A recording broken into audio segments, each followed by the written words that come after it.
মুসুর ডালের এই বড়া যদি আগে না খেয়ে থাকো তাহলে বানিয়ে খেয়ে দেখো, অসাধারণ টেস্ট হয় খেতে। চলো কিভাবে বানাবে দেখি। প্রথমেই আমি ডালটা ভিজিয়ে রেখে দিয়েছিলাম, ডাল ভিজে গেছে।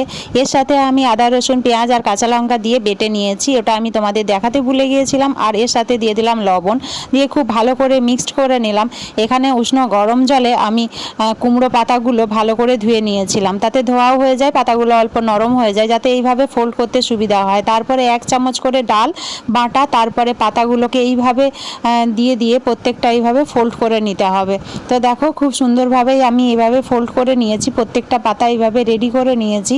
তারপরে দিয়ে দেবো কড়াইতে তেল, তেল গরম হয়ে গেছে। এরপর একটা একটা পাতা এইভাবে দিয়ে মুসুর ডালের সাথে ভালোভাবে ফ্রাই করে নেব। এইভাবে ভেজে নিলে খেতে খুবই টেস্টি হয় আর অসাধারণ একটা রেসিপি হয়ে যায়।